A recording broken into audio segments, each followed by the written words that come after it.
Welcome to Awesome Movie Year, the podcast where we take a look back at an awesome year for movies, which is every year.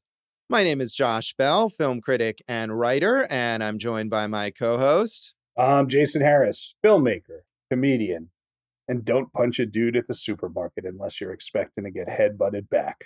All right. Makes it sound like we got some sort of action movie coming up here in this episode. I mean, Josh, this is one of those where, kind of like a more earlier this year, I'm like, what do I say here? Yeah, this is, I believe, the end of our kind of series of downer movies that we've covered this season for just the kind of how it ended up going.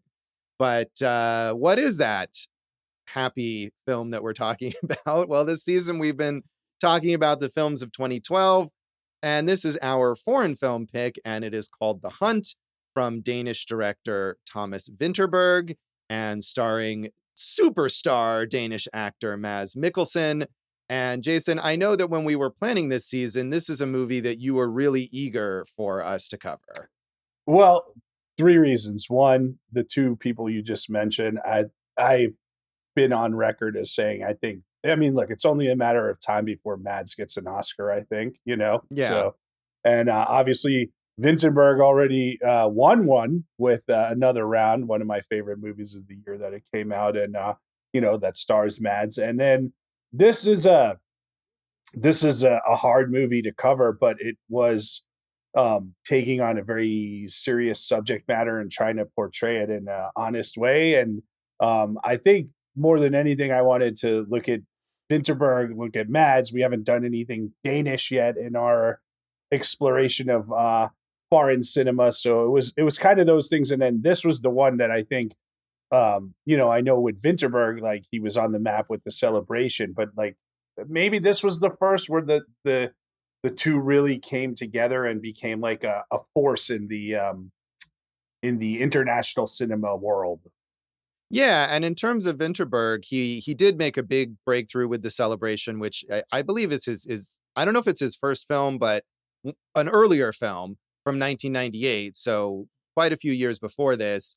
And then the movies he made in between that and this one were less successful, less highly regarded, and so this was sort of maybe a comeback in a way, or a further breakthrough for him on the international scene. And as you said, this kind of kicked off a collaboration for him and Mads Mikkelsen, which was very successful in Another Round. Although I think going into this episode, I figured, oh, they must have made a bunch of movies together, but it's actually just those two that they've done together.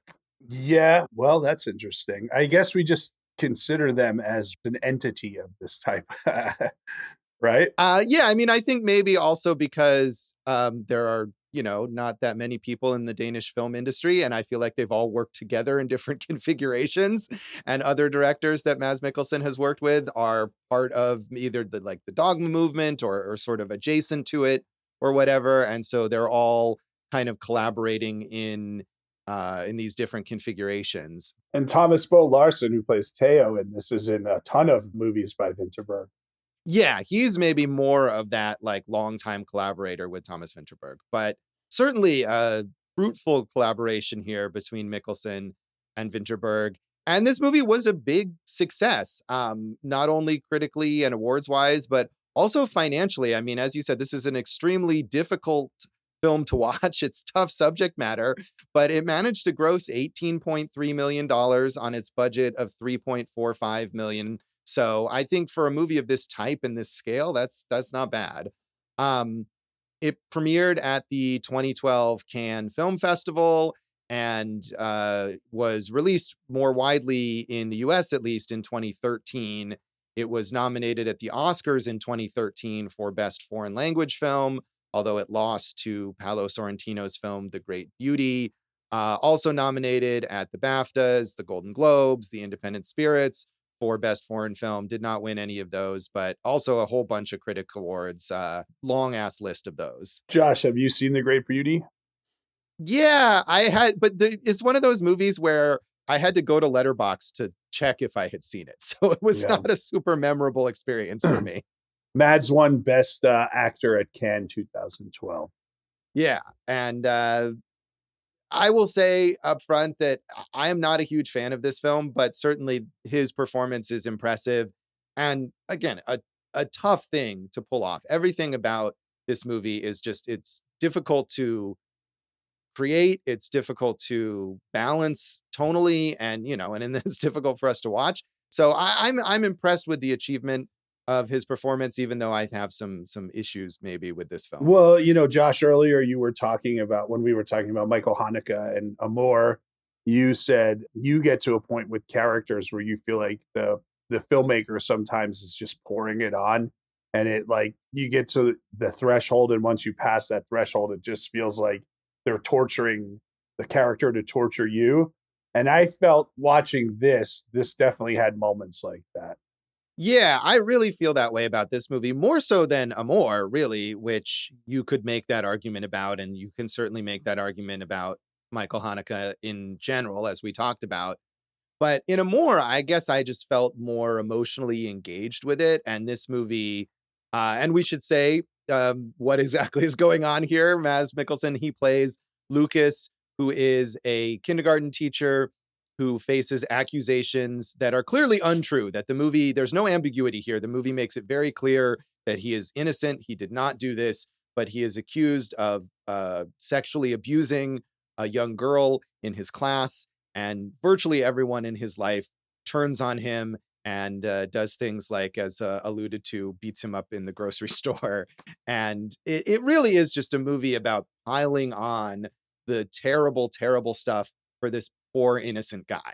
Yeah, that scene takes place after he was cleared of those charges too, right? So now you think we're gonna have this break where like people start to come down and look at the situation differently, but like you said, they a lot of them just continue to pile on.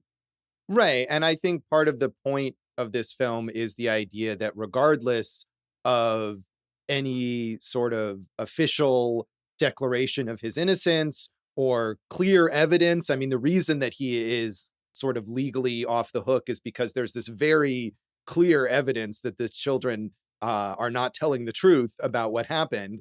And yet people just kind of assume the worst, or they are unwilling perhaps to recognize that they have been wrong or something like that, and it continues despite evidence to the contrary. And this probably isn't a good comparison, but I listened to like at least one long form podcast series on the Satanic Panic. I guess that is a good No, that is comparison. actually a very good It comparison. It's Yeah. a is. very apt Yeah. comparison. Yeah. Which in like the late 80s, early 90s in both America and Canada, right? They thought these like kindergarten or daycare workers were, forming a cult and abusing children and sacrificing children and all this stuff. And, it became a nationwide panic and like, a witch hunt for these people whose lives were, changed, after all that. And I think probably the same thing happened even after they were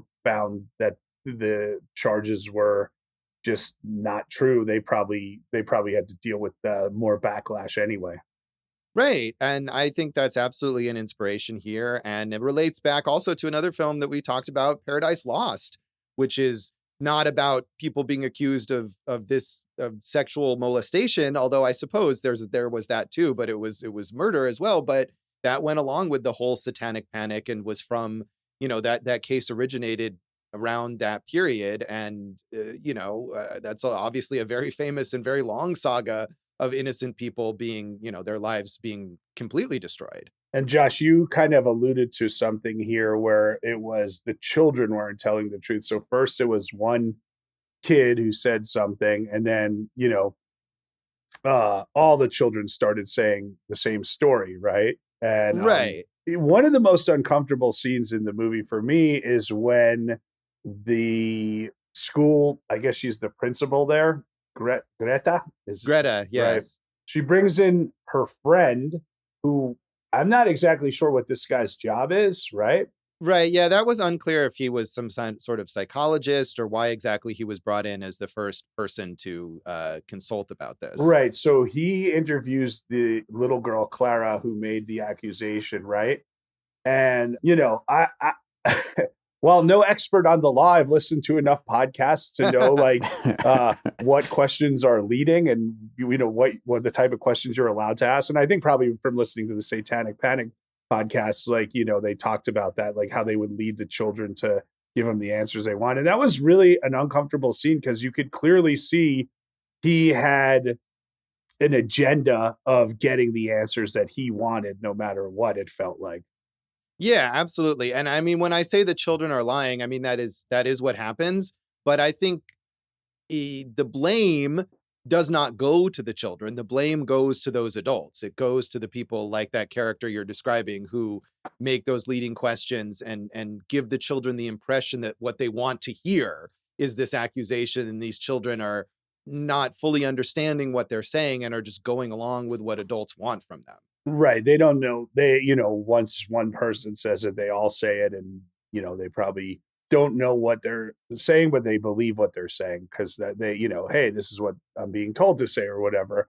And there's a scene with Clara and her mom where she tries to say, I just said, so. I mean, she says it to both her parents at different points in the movie. I just said something stupid and I didn't mean it. And then she says, like, you might not remember it, but what you said was the truth. And it's good that you said it. And it's like, the mom's also in a incredibly difficult position there. So the cloudy judgment is, has to be looked at from different angles, I guess. Yeah, absolutely. Because I mean, despite what this movie is about, in the vast majority of these cases, that is the right attitude that the mom is taking, that the accusations are true and that children will perhaps want things to go away and thus will say, oh, I don't remember or whatever, when in fact abuse has taken place. So it's hard to blame a character like that, like you said, the mom, who is not one,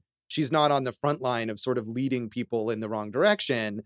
Um, but everyone is in, yes, a very difficult, often impossible But position I in this thought, film. to get back to an earlier point, like, we got there and then there was a chance for the schism or for it to go a little differently after all those charges were dropped. And then I could see where that could be for a viewer something that would be even, let's say, diminishing returns because the town really still does pile on him at that point. Yes. And it's another issue, and I know where is the idea of like he's Danish, and I had to take this into account, right? Like, because I'm like, I feel like if he was American, right? Like, and there was a false accusation, he'd be like screaming from the mountaintop and defending himself, and He'd have a podcast no, I and mean, and there are points and times where you're like, come on, Lucas, like stand up for yourself here, right? right, You right. want that, and it just,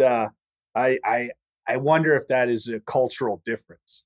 Yeah, I think it might be, or I think it might even be, even though this movie is only like 10 years old, that a lot has changed in that time period in terms of sort of social media. I mean, we don't really have any mention of social media in this film. Or again, I mean, I joked about podcasts, but things like that, where any accusation like this and the defense against that accusation is endlessly discussed. There would be a whole online mob of people against him, and then there'd be a whole other online mob of people defending him, things like that, that just maybe weren't so prevalent in this time period. Well, Josh, when you remake The Hunt, you can add those elements to it, I guess. I will. Yeah, that sounds horrible. Um, so critics were very positive about this film overall. Anne Hornaday in the Washington Post said, Danish actor Mads Mikkelsen delivers an astonishingly restrained and expressive central performance in The Hunt, an engrossing psychosocial drama by Thomas Vinterberg. With superbly calibrated emotion, action, and narrative tension, the two create an atmosphere that's both banal and nightmarish, as one man's unremarkable life spirals into a Kafkaesque labyrinth of misunderstanding and suspicion. As much as The Hunt is an unsettlingly convincing portrait of one man's struggle against a single falsehood, it's also a study in collective hysteria, superstition, and unconditional belief. In this case, in the shibboleths that children are always to be believed and that predators are easily recognized. Yeah, I'm trying to think of like other movies where like a kid throws out a false allegation and it like kind of brings down a person. Do you have any others that you would compare this to? I mean, I saw maybe it was on Letterboxd somewhere or someone else comparing this to The Children's Hour, which is a play that was made into, I think, multiple different film versions. And I've seen one film version that is the heavily censored, let's say, version made during the Hays Code period, where and the what happens there is that a child accuses, and I guess it's not a false accusation, the teachers of having a relationship with each other. It's the teachers of being lesbians. And I don't know, like I should have looked this up because I'm trying to remember exactly what it is, whether it's a false accusation or rather that it's a true accusation, but it's something that's meant to be kept secret and it ruins the lives of the teachers. But it does come from children making an accusation that ruins adults' lives. What was the one with Philip Seymour Hoffman? That's what I was going to say. Doubt. Yeah, Doubt. Yes. Yeah. That one is the only thing I could think of. That is similar in the theme. And I mean, and I think there's probably others that we're not thinking of. And I think also something that might come up with, and I'm trying to remember if this is the case in Doubt, and I'm guessing maybe it is from the title, but I'm not 100% sure. But the idea where like we maybe don't know at first whether the accusation is true. And that's something that Vinterberg is clearly not wanting to do, that it is very obvious here that Lucas did not do what he's accused of doing. And I think another kind of movie might play out the question for the audience of did he really do it, and put you in the position of some of his friends and coworkers where they have to wonder, could this possibly be true about him? But that's not what's going on here. Yeah, I think it was important that they had at least one character, that character Brun, who stuck by him, because if it was just him and his son against the whole world, that probably would have been a bit too much. Like you need at least the both sides of the coin on this thing. Yeah, and it is, to me at least, a bit much, even with the one character who defends him and his whole family. Brun, you see in the one scene where he's enlisted like his father, who it's unclear if he's like a lawyer or something like that, and his brothers-in-law, and all these people who are kind of helping him to support Lucas, but he really is the only one. Yeah. So David Rooney in The Hollywood Reporter said, propelled by Mads Mikkelsen's shattering performance. Do you keep calling him Maz? Yeah, I believe that's actually how it's supposed to be pronounced. Is it? I think so. I think it's Mads. I mean, I know that's how it's spelled, but if you look at the I looked this up one time for something else I think that we were talking about, or maybe I was talking about it on TV or something. And yeah, Wikipedia actually has a recording of him saying it, and he says, Mads Mikkelsen. Oh, can you do that from now on then? Yeah, I'll definitely pronounce it like that. Dave, you can take the recording off of Wikipedia and just insert it every time we want to say his name. Every time you say it? Yeah. Do you think he's going to be bummed that I keep calling him Mads? Is he going to be Mads about it? There you go. No, I think probably I have this I want to call him that too, because I feel like that's what most people are saying and that's the way it looks to us. But I think it's supposed to be Maz or something. We're not going to pronounce it right, anyway. Maz. Yeah. But yeah. In Jersey, it's Mads. That's what I'm calling you, guy. I mean, you can do whatever. I don't think we need to make a big deal of it, but yeah. I just kept hearing you said it. I'm like, am I just not hearing him correctly, or what is going on? But you actually did the background work and showed, cultural sensitivity. Where Dave and I just look like a bunch of ding guys. No, we're gonna get a 1-star rating on Apple Podcasts from Mads Mikkelsen saying this guy kept saying Mads. The highlight of our entire run here on Awesome Media. Yeah, I remember that sketch from In Living Color where they were doing a takeoff on Do the Right Thing, right? And this woman walks in and she's like, my name is Sade, and he goes, "This is Brooklyn. It's Sadie." So yeah, so go to your review, Josh. Tell us about Maz.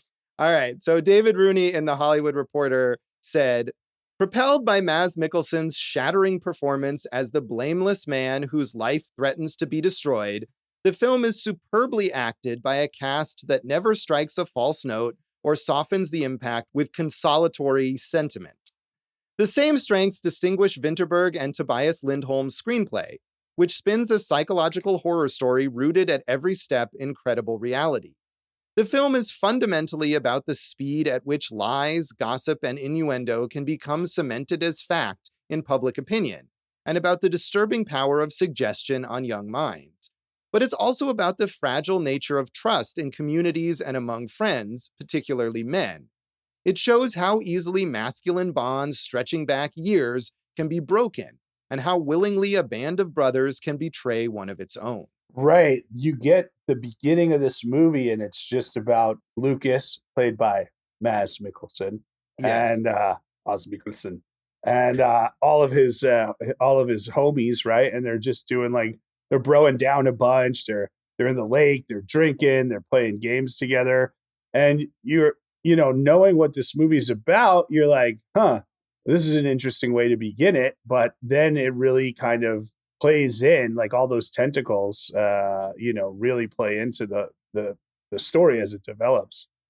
Yeah, I mean, and there is that very macho kind of self-image that all these guys have that, I mean, that's why he keeps getting beat up, because like that's their response to someone is threatening, they believe, their children in some way. And it's like, we got to go punch this guy, or we got to throw a rock through his window. We got to kill his dog. We got to do something violent against him, because that's sort of this macho response. But I don't know. I'm not going to necessarily agree, because, the women are upset with him too. We don't know. It could have been a woman who killed the dog. We don't know that, That is true. We never find out who killed the dog. But By I the think way, the killing of Fanny, that could have been one of those moments where you're like, all right, we're really just burying the audience on this one. Yeah, Right? I mean, and I think so. I really do, especially because, we spend so much time. Not only is it Lucas's dog that he loves and his son loves the dog, but Clara, the, pseudo victim here or whatever, she also loves the dog. And she, even after the accusations have come out, she comes to his house and says, "Oh, can I walk Fanny?" And he's like, "Oh, well, not now, maybe in the future," but of course not. So it did seem like it was kind of piling it on a bit there with the dog. But I mean, I think another thing related to what he's saying here in this review is the idea that this is a small town, that there's no sort of refuge for him other than his one friend. The reason that he, in part, maybe that he gets beat up at the grocery store, that he keeps coming back, is because this is like a place where there's only one grocery store. If he doesn't go to that store, he's not going to get food. So, it's the way that this, everyone knows everyone, and they all kind of, once they decide that this is what's going on, everyone circles the wagons, around him. Yeah, that's exactly what happens. Yes. I mean, there's no proverbial wagons, I suppose. No, there's not. But there is some circling. Yes. So I a slightly less enthused response I did want to get in here, because this echoes some of my feelings. Mike D'Angelo in the AV Club said, "Director Thomas Vinterberg is no stranger to this sort of emotional hysteria, having made his name with The Celebration, which pivots on a similar accusation made by an adult child years after the fact. And after a decade of ill-conceived experiments like It's All About Love and Dear Wendy, it's good to see him back in quasi-dogma mode, focusing on intimate behavioral details in a heightened but fundamentally naturalistic setting. But while The Hunt is very well made, it's also exactly what you'd expect given its subject matter. There's no suggestion that Lucas might be guilty, nor any other complication. He's a pure, noble victim, and the film merely observes sorrowfully as his life falls apart, with special emphasis on the destruction of his closest friendship. Also, while false accusations of sexual abuse no doubt still happen, the lynch mob mentality depicted here feels several decades out of date." Do you think so? I mean, it weirdly, like, yes, in 2012, because it is hearkening back to, as you were talking about, the Satanic Panic. But I feel like maybe this is the kind of thing that's circled back around in a different kind of way now. Yeah. And so it was sort of in this weird period where I think he's right to say that then, but he wouldn't necessarily be right to say it if the movie came out now. Good point, Josh.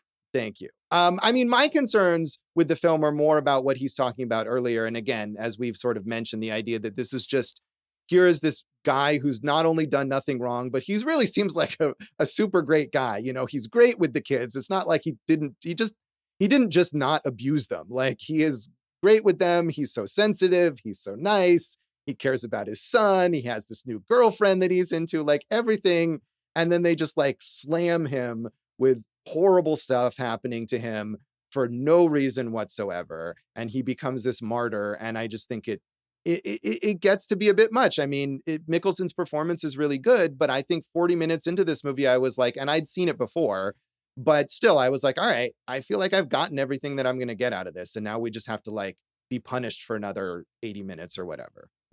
That's fair. I still think, because I know Dave liked it and I liked it more than you. Vinterberg is such an interesting director now, and Mikkelsen is such a powerful presence on screen. And as you know, I'm a big fan of Nordic noirs, and I think we're getting closer to that point where like, and all these guys work in like limited series and stuff like that too. Like, I just think there's so much they offer the world of art. Like, even if we all hated it, I would say it would still be worth covering just to track these guys. And but we have some differing opinions on it.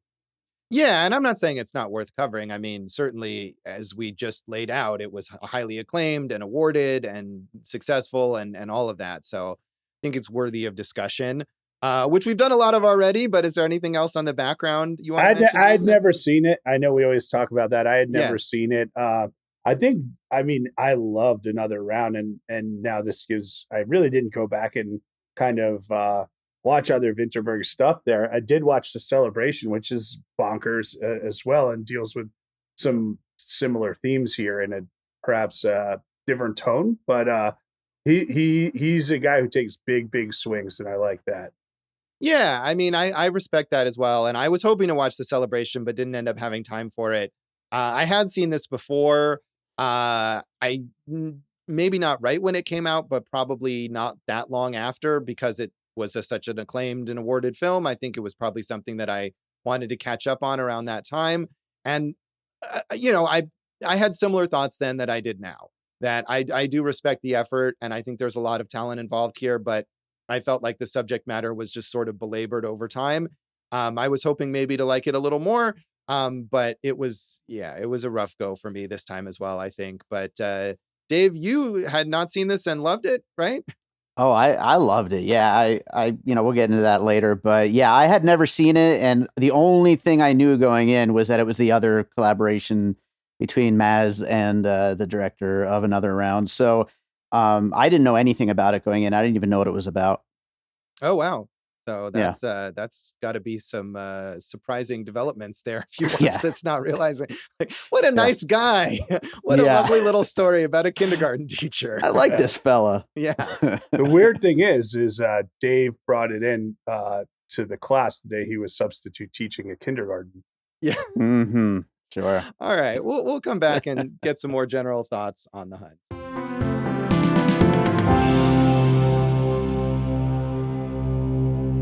Welcome back to Awesome Movie Year. In this episode of our season on the films of 2012, we have been talking about The Hunt from Danish director Thomas Vinterberg, starring Mads Mikkelsen. And we've talked a lot about a lot of the stuff going on, the heavy stuff going on in this film.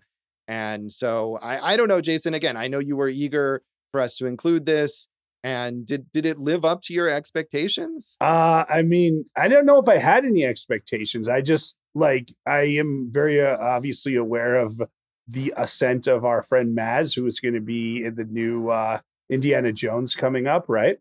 Yes, and I think Vinterberg is one of the more interesting. I mean, it's not just that. I mean, Tobias Lindholm co-wrote this, and I didn't like his last movie, but he's got a lot of good projects. And like I said, when we pick a foreign film, a lot of the time, unless there's one that just we got to do this, we're trying to showcase different filmmaking areas of the world, and we hadn't covered we've covered Werner Herzog, so that's about the closest we've gotten to Scandinavia, right? So right, yeah, which is not bad at all, and a Herzog movie that was mostly set in America, right? That we talked about. So we haven't dealt with the Nordic countries, which, like I said, I watch a lot of these Nordic noirs. I like the style of filmmaking. I think this one is particularly interesting because Vinterberg also was one of the founders of Dogma 95, and The Celebration is the first Dogma 95 movie, right? So this is not a, I don't think, a Dogma 95 movie, but you can see influences of it throughout, you know? Right. I think all of those Dogma filmmakers, they fairly quickly abandoned those like really, really rigorous principles that they had come up with for the idea of Dogma 95 with, only natural lighting and things like that. And I forget what else, but there's a whole list of the stylistic requirements that all of them have gone away from, which is fine, I think, because it is limiting in a way. Yeah, it was Um, cool in like the late 90s when they started it, and we have like these kind of digital cameras, and it was like, hey, look, we're trying to make this so everyone could make a movie, right? So the spirit was there, and now I think like they've all kind of progressed in different ways. As for like, was it everything I hoped for? I don't really have hopes with movies like this, Josh. Like, I found it to be an interesting, unrelenting piece. We've all already spotlighted how good of an actor Maz is. Like, we should, in the Legacies section, talk about some of his other films. And, I just think like I said, Vinterberg, like, if I take The Celebration and I take another round, like, here's a guy who's like a real artist, right? Like, he's trying to tell hard stories in his own way. And I think he largely succeeds. And, this one, I thought he somehow came up with a pretty good ending. Like, he got the ending pretty right after like that hard, unrelenting hour and 40 minutes. The last four, nice break until the absolute last shot of the movie, right? Which we can spoil now, right? sure. What happens is, he goes through all this, he kicks his girlfriend out because she starts asking him. His son's not allowed to see him. All this, like, pile on, pile on, pile on, and then you know, his the charges are dropped. People are still very mean and suspecting of him. But what we have to say is the little girl who accuses him is his best friend's daughter, right? Right. So that is another dynamic that they had to kind of play with. That's Thomas Bo Larsen, who plays Teo. And, there are moments where there's hatred and vitriol from Teo. And then he kind of sees like, hey, this isn't right. This isn't the way it's supposed to be. We were protecting our daughter, but now we have to like realize like what is the truth, right? So there's an interesting scene where Teo goes over on Christmas. By the way, is this a Christmas movie, Josh? Yep. Sure. You So- want it to be a Christmas movie? This and Man Bites Dog, Jason's Right. Christmas movie canon has a very interesting. What an article, right? Christmas movies that aren't about Christmas or that depress you on Christmas. Or Yeah, something I like mean, that. not just not about Christmas, but Christmas movies that will make you feel despair for humanity. But this Yeah. this one, as opposed to Man Bites Dog, where it's just kind of said in the background, this one, Christmas plays a part in the movie, right? So It, I know- it does, yes. yeah, that's what people always argue. Oh, Die Hard, it doesn't play a part in it. It's like, yes, it takes place at a Christmas party. Of course it does. But yeah, so there's that scene where he brings him Christmas dinner and they just kind of like sit quietly and he's like, you can go. And he goes, I think I'll stay, and it was like, that there's a lot of relationships that were explored and dissected, I think, and overall more successful, I think, than you thought. Right. And I don't, again, I feel like I'm not critical that the acting is really good. I think Vinterberg is a smart and capable director. I just feel like this has one note to play and it's almost sadistic in the way that it goes at Lucas and by extension the audience, because of course we sympathize with him, we identify with him, and his son also, right? And his son too, who gets even if Lucas had done something wrong, the son certainly hasn't, right? And he still gets all this mistreatment. So yeah, I just felt like I think 40 minutes or so into this, I thought. And I maybe just also because I knew, having seen it before, although I didn't remember all the details, but I thought, I just don't know what else I'm going to get from this film that I haven't already understood by watching this initial part of it.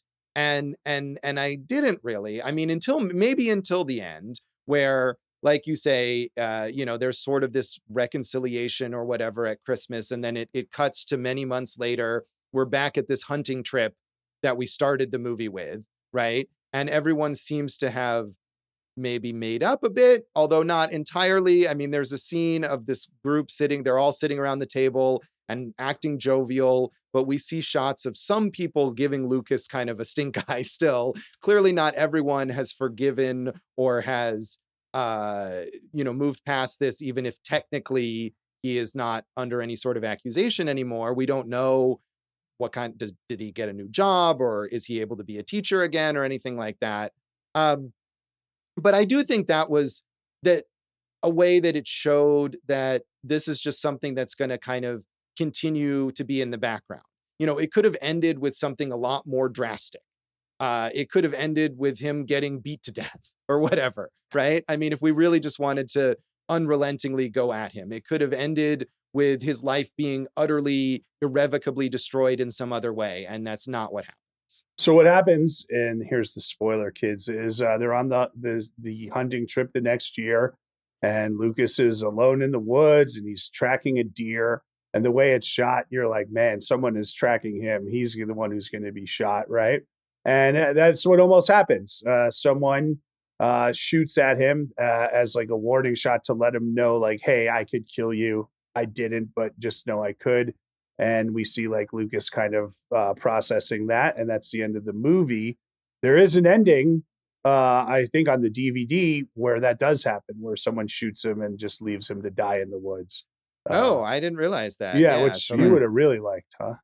Well, I mean, I'm glad he didn't do that, because again, I feel like this is just piling on so much. And I mean, maybe also because I think back to another Dogma 95 filmmaker, Lars von Trier, who is really known for that. I mean, a lot of early Lars von Trier movies are just like, how much shit can I like pile on this poor innocent protagonist and just put them through absolute hell with no redemption whatsoever. Yeah, I don't think I've perfected it, but I think you know this, Josh. In my comedy act, I do this joke about how I think like murder shows from different countries represent kind of like the attitude of those countries, right? And like, like a murder show in England will be like, I'm a cupcake baker by day, but at night I rove the countryside solving cold cases.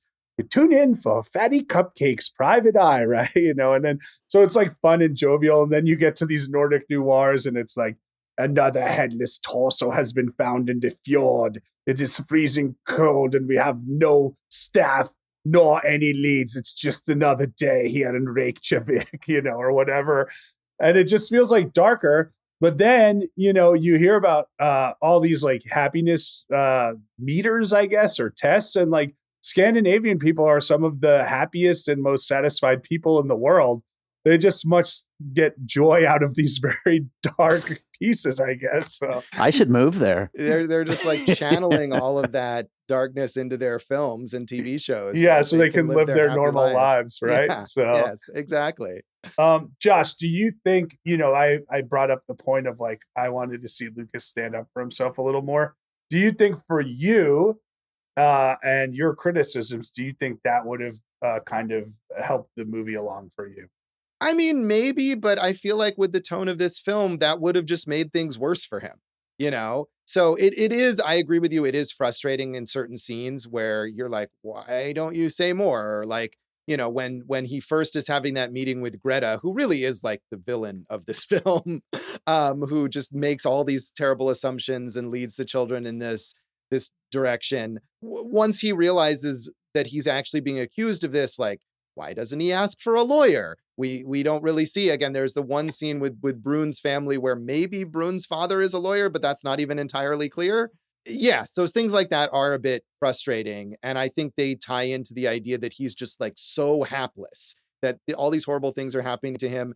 And he's so innocent that he doesn't even think that it could be possible. And thus he might need a lawyer or some kind of defense. Yeah.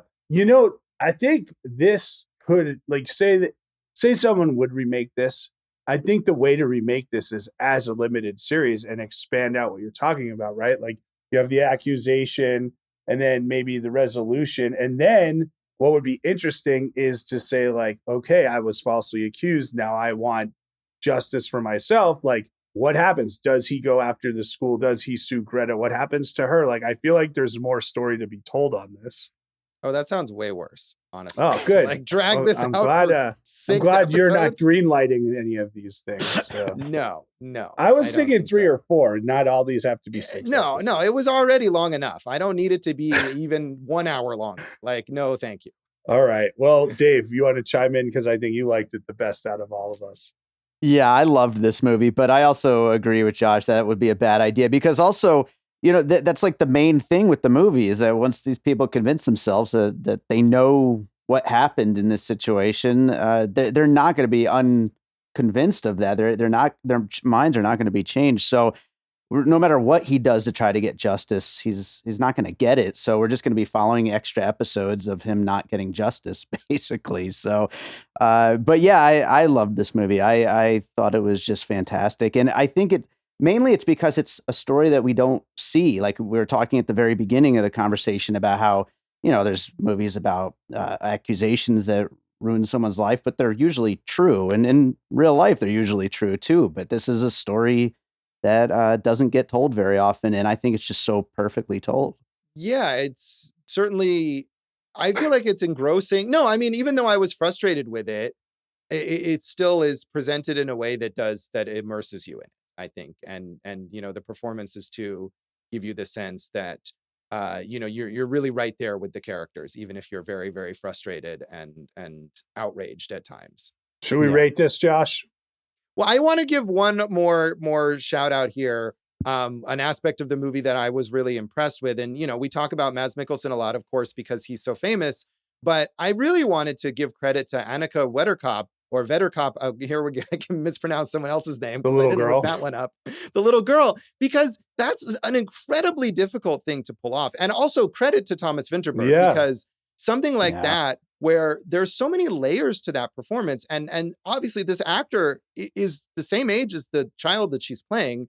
And, is the character is believably kind of confused and doesn't understand the implications of what she's doing. So, I mean, I think as a director, to be able to get a child to understand how to play not understanding this situation has got to be incredibly difficult. And she pulls it off really, really well. Like, it is a very naturalistic performance. It's very believable. It's one of the most impressive child performances I've seen.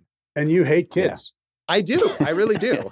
I mean, but I didn't hate this kid. And I think that's one other thing that I kind of mentioned earlier on. And some of the like Letterboxd reviews and social media comments I saw, people are like, oh my God, I hated this kid so much. And it's like, no, she's a victim too. She's just as much, I mean, maybe not just as much, but nearly as much a victim as Lucas is of these parents who are sort of leading her into this position, or who in a weird, maybe perverse way, like want this to be true so that they can have an enemy to fight against. You keep saying the parents. I think it, right. Or you it's said, Greta, yeah, Greta mainly. it's the and teacher that guy. and the Yeah. that investigator. And like, Yes. I mean, yeah, you never want to be put in any position. I can't, there's no way as a parent to think clearly the right way, the wrong way, whatever. And, you have to let it all play out, I guess, at that point in time. So, I put less blame on the parents there. Right. No, that's fair. And I think we don't see the parents, how they react to the other children who then end up accusing him. And you have to wonder if maybe some of those parents have led their children in, the wrong direction, the way Greta and that investigator do. But at least Teo and his wife, absolutely, they're in this horrible, impossible position. And so, yeah, Greta and that early investigator, they're the ones who really blame. But my point being that as much as I hate children, I never hated Clara, the character, because she is also a victim. And neither does Mads Mikkelsen.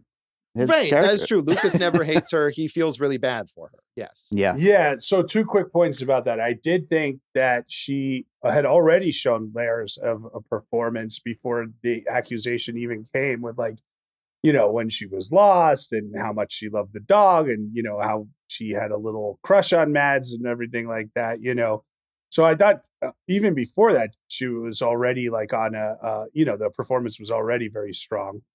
Also, the one scene, there's a scene, afterwards where they're all at a party and it ends up where Lucas and like Clara are like alone again. And that was a really uncomfortable scene. And, he goes and he's like, let's go find your mom or whatever. And it's like, bro, why don't you go get another adult first?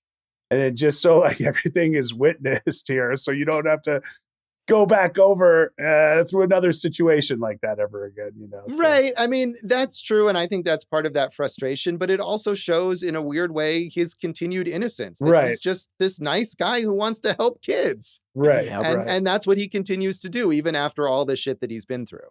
Yep. All right, Josh. Well, let's rate it out of Jesus. Dead dogs. No, I don't want to do that. That's sad. So, cute little children. Maybe not the right one to go with here either. I don't know. I was trying to find something nicer to Christmas pick there. dinners. Sure, yeah, there you go. 5 Christmas dinners. I gave it 3.5 Christmas dinners, Josh. 3.5. Yeah, that's a lot of food. I give it 2.5 Christmas dinners. I respect the effort, but I just feel like it doesn't really work for me. So, Dave? I'm going 4.5. It would almost be a 5, but it's not a movie I would put on a regular basis. So yeah, this is not, having seen it twice now, this is not a movie that is thing to watch more than once. I don't think. So we'll come back in a moment and talk about the legacy of The Hunt.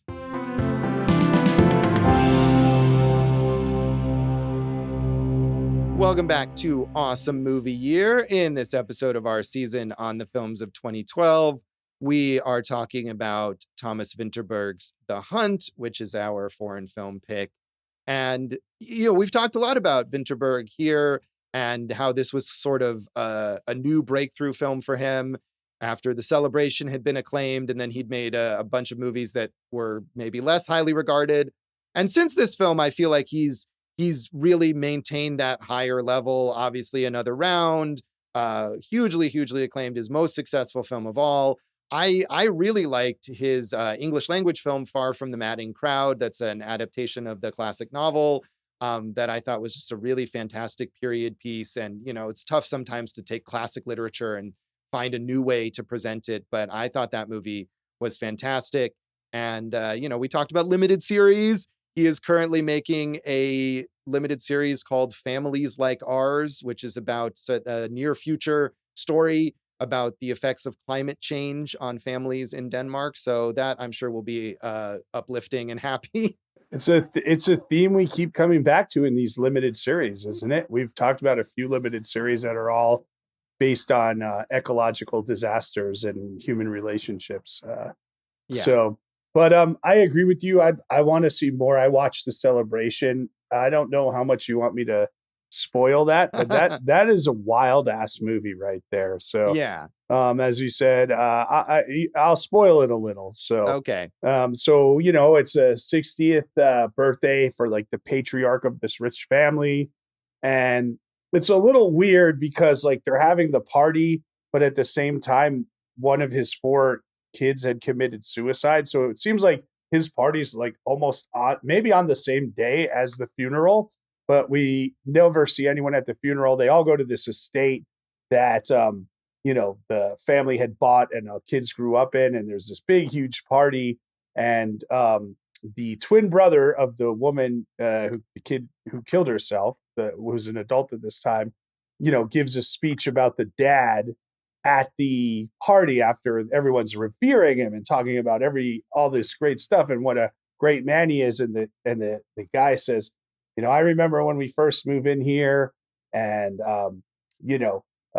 we had all this fun. And then, Dad, you loved your baths and you would go to the bath and you would lock us in a room and you would rape me and my sister. And, that's a memory I have from this place. And that's like the speech he gives to the whole party. I'm going to go watch that right as soon as we finish recording. And it's like crazy because like, no one really knows, like, is this guy playing a joke? Should we take this seriously? We're all rich people. Like, do we even care, and everything? And it deals with this thing, which is like the extremely serious accusation in a way where like the accusation is like the least important part of the thing. They're like, how could you do this at dad's party? And, you don't know what you're saying and all this stuff. And, they have to come to terms with all of it over the time, but it's a crazy movie, dude. Is it funny or, I mean, meant to be? It attempts to be funny, and it's like, the hunt's not funny, but you did say it straddles the line on tone. And I think Another Round also straddles a few different lines on tone. And I think this is something that Vinterberg is good at.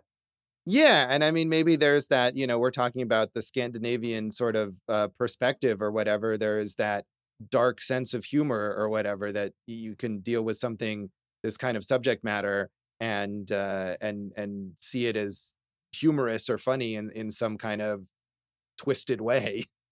Josh, Vinterberg got a Best Director nom for Another Round, which won Best International Feature. You mentioned Lars von Trier. Do you have any thoughts on the other founders of Dogma 95, Christian Levering or Soren Krag Jacobsen? I am not familiar with either of them. Is Suzanne Bier not a Dogma 95 figure? Because she's gone on to be pretty successful internationally. I thought she was, but maybe I'm wrong about that. I mean, maybe she's these just are the Danish. guys who found it. Okay, yeah. So Tobias Lindholm, Josh, who co-wrote this film, The Hunt, I think did one of those big time Danish series called The Investigation. And last year he directed one of the most disappointed movies of the entire year for me, which was The Good Nurse. Oh, I liked that movie actually. And yeah, I mean, I think I didn't see The Investigation. He's also made a couple movies as a director beyond The Good Nurse, A Hijacking and A War. And I think all of these are these very serious, kind of more social realist. I mean, with contemporary political issues, A Hijacking is about a hijacking.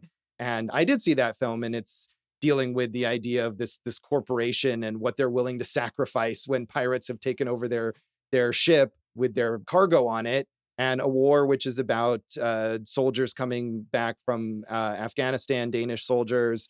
So The Good Nurse, of course, that's an American film, but about, based on a true story of this serial killer nurse. I thought that movie was effective. And I think he has this more, maybe less arch, less dark, more naturalistic, I don't know, style to his films as a director. I'm going to disagree. I stylistically, I like the look of the movie, but that movie could not get out of neutral. You want to talk about a movie that was in one gear the whole time. That was The Good Nurse for me. Yeah. Yeah. I mean, I know response was other people felt that same way, but I thought it was effectively done. And I can't stand Eddie Redmayne. So for me to enjoy a movie with him, it takes a lot. You had mentioned some of, the amount of prestige this film got. The Robert Awards, or the Robert Awards, the Danish Academy Awards. This film had 14 nominations, wins for Best Danish Film, Best Director, Original Screenplay, Actor, Supporting Actress, the Audience Award, and Editing. Wow. Yeah. So even the average Danish folks, the Audience Award in America. Yeah. The People's Choice Award goes to The Hunt. Yeah, exactly. That tells you something. This is the Avengers Endgame of Denmark or whatever. Josh, I love Mads. Yes. Dave knows I love Mads. We talk about him on our Piecing It Together episodes a lot. Any favorite performances? Because I can name two that I love besides Another Round. Well, I mean, I know you really liked Riders of Justice, which is another Danish film. Which is crazy as well. It's insane and great. Yes. Yeah. And the director of that film, Anders Thomas Jensen, who is another Danish filmmaker, he's one who's worked with Mads many, many times. I think as a director, he's made 5 films, including Riders of Justice, and Mads has been in every single one of them. So that's cool. They have a long-term collaboration. Yeah, so I like that one as well. I mean, he's in a lot of blockbustery American films, which, the quality varies, but he's always good. I mean, I feel like even like something like the last Fantastic Beasts movie, which is just dreadful, and he's got to step in and replace Johnny Depp. He does a totally good job with what he's given because he's that talented. He is. I got to recommend, and high recommendation. Go watch Arctic. It's just called Arctic. But if you like saying the sea, it's just called Arctic. Anyway, it's basically Mads gets he's in a little passenger plane that crashes into the Arctic. It's Castaway in the Arctic, right? And it's just him the whole movie, and it's pretty amazing. And also the filmmakers, who I know they shot like in Upper Canada in the middle of the winter, like talk about harrowing conditions to shoot this thing, and that is a really good piece, that film. Yeah, I'm curious about that. I haven't seen that, and I feel like I'm confusing it because Maz also stars in a film from like a year or two later called Polar, and I feel like these titles are very similar and with the same star, and I couldn't remember the difference. I haven't seen either one. I'm sure if I watched the movies that I would understand the difference, but I'm curious to see Arctic as well. Yeah, I recommend it. And like we said, he's going to be in the new Indiana Jones. Thomas Bo Larsen does work with Vinterberg a lot. Josh, of course, he played the bad guy on the latest season of Entrapped, which is the Icelandic murder series Trapped's latest installation. So that was cool to see. He's in a new movie that sounds insane also, called, I think it's called Bye Bye Baby. And it's two couples who are both in fertility treatment discover that the clinic has swapped the fertilized eggs, setting off an avalanche of absurd conflicts. Yeah, that does sound interesting and strange. And yeah, I mean, all of the supporting actors in this film are, or most of the supporting actors are regularly working in the Scandinavian film industry. None of them as big international stars in the way that Mads Mikkelsen is. I did, because I was so taken with Annika Wedderkopp's performance as the child, I was curious and I looked her up.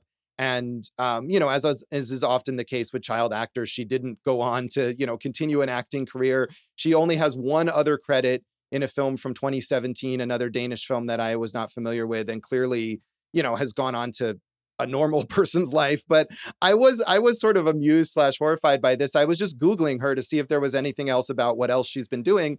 And I found an Instagram page of hers that either only had 2 posts, or maybe there were only 2 public posts or whatever. But one of the only posts that's available is this little short video of her. And she's, I think, 19 or 20 now. And so she's kind of posing, somewhat sexily in like a mirror or whatever, like anyone would on Instagram. And one of the number one comments on this post is someone saying, "Why did you lie about Lucas?" That's insane. Yes. So this is this poor young woman's legacy in her life when she's just trying to post a thirst trap on Instagram. Oh man, I was gonna. You know what, Josh? There's more fun facts we could go over, but I don't think we're gonna top that one. So I think that's where we got to cut this thing today. All right, fair enough. So that is The Hunt, and that is this episode of Awesome Movie Year. Hunt us down online and on social media. Oh, good pun, Josh. Thank you. We're at awesomemovieyear.com, Awesome Movie Year on Facebook and Instagram. If you do comment on us, don't ask us about our feelings on Lucas and how we treated him. Awesome Movie Pod on Twitter. I am at Jason Harris Comedy or J Harris Comedy on all the socials. Eat This Comedy also there on Instagram. EatThisComedy.com is a website. Go for Jason is not, but it is my letterbox. Yeah. My website is also not much of anything, but it's still there. Check out joshbellhateseverything.com. More stuff at Josh Bell Hates Everything on Facebook, at Signal Bleed on Twitter and on Letterboxd. And listen to our producer David Rosen's awesome podcast, Piecing It Together. Check out Piecing It Together wherever you listen to podcasts, and follow us on social media at Piecing Pod, and join our Facebook group, Popcorn and Puzzle Pieces. You can harass a poor child about Lucas there as well. Yeah, definitely. So, Jason, what do we have in our next episode? Josh, it's my pick. What did you pick? Oh, I should tell you. Josh, we're going to continue with our love of Canada this season. I picked a really fun hockey movie that I think surprises a lot of people when they watch it, just how much depth and how, well crafted it is. It is called Goon, starring Sean William Scott, and I really like it, and that's why I picked it. That's a smart move on your part then. Yeah, because as you know, sometimes I pick things I've never even watched. Right, and that you don't like, which is a weird strategy. Well, we all have our ways. So. Yes, indeed. So tune in next time for Goon, and thanks for listening to Awesome Movie Year. Thank you for listening to Awesome Movie Year. Make sure to follow Awesome Movie Year on Facebook, at Awesome Movie Pod on Twitter, and at Awesome Movie Year on Instagram. And if you like the show, review us and rate us with 5 stars on Apple Podcasts.